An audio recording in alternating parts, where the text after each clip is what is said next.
Ada iman. Orang yang di saat melakukan kesalahan, kemudian dia selalu terbayang-bayang dengan kesalahannya, lalu menjadi rasa takutnya semakin kuat kepada Allah, maka itu adalah iman. Itu adalah iman. Karena dia takut kepada Allah. Waktu itu ada yang menyampaikan bahasanya jangan sampai dikatakan orang depresi tidak punya iman. Ada di antara mereka, ada yang bahwasanya karena dia saking merasa bersalahnya sampai depresi. Ini ada ungkapan seperti itu. Sehingga dia karena takut malu kepada Allah lalu depresi. Baik, betul. Ini dasarnya memang kami sampai. Dasarnya iman. Cuman karena kurang disempurnakan dengan ilmu menjadi depresi. Kalau ilmu imannya dipenuhi nggak akan depresi.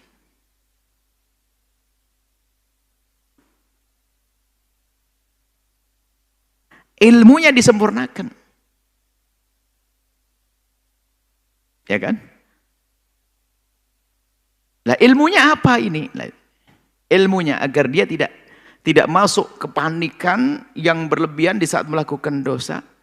Diajarkan oleh para ulama. Maka belajar itu penting. Sehingga tidak cukup orang menuju kepada Allah dengan sayap namanya khauf. Sebab rasa takut berlebihan yang tidak diimbangi dengan ilmu akan menjadi orang putus asa tadi. Kalau depresi dan sebagainya. Lalu sampai mengatakan karena saking takutnya kepada Allah mau bunuh diri. Oh, enggak, imannya. Saat itu imannya hilang juga.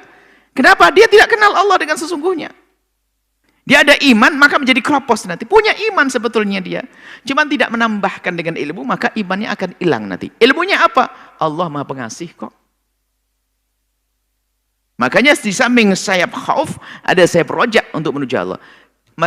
Di saat seseorang terpuruk dengan rasa takutnya kepada Allah, maka jangan sampai terus ditekan dengan rasa takutnya saja, akan tapi kasih harapan bahwasanya Allah juga Maha Pengampun. Sehingga pendosa seperti apapun dia bisa kok diampuni oleh Allah. Yang jadi masalah karena wawasannya tidak ada. Maka depresi ini bisa saja masuk depresi kalau kita bicara depresi. Seperti ini kita sesuaikan dengan pertanyaan. Memang coba saja kalau kita amati. Selama ini kita kurang peduli tentang depresi. Padahal setiap pertanyaan yang masuk banyak orang kena depresi. Di antaranya tadi karena dia merasa berdosa dan sebagainya, lalu dia merasa salah terus dengan Allah. Loh, memang kalau kita anggap Allah itu seperti apa? Jangan samakan dengan manusia.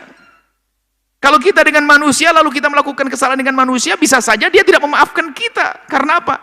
Manusia kasih sayangnya sangat terbatas. Tapi kita dengan Allah Jalla Jalalu Ar-Rahmanur Rahim.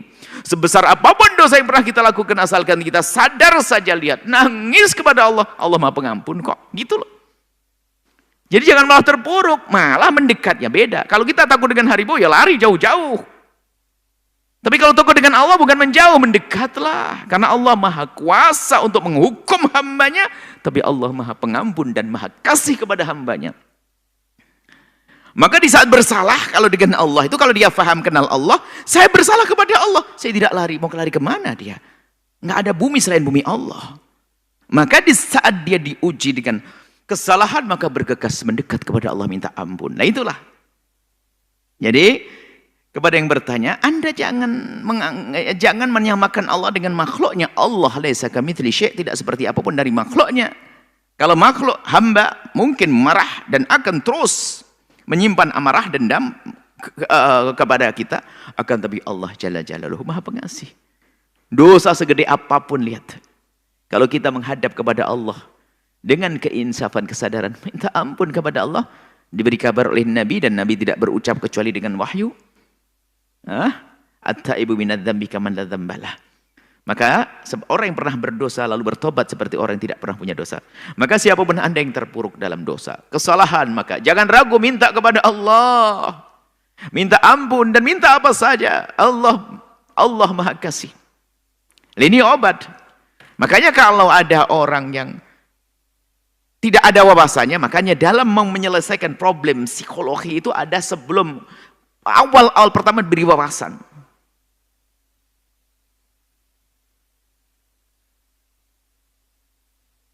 Sehingga perilaku, kalau kita tahu Bilqis, atau Bilqis dia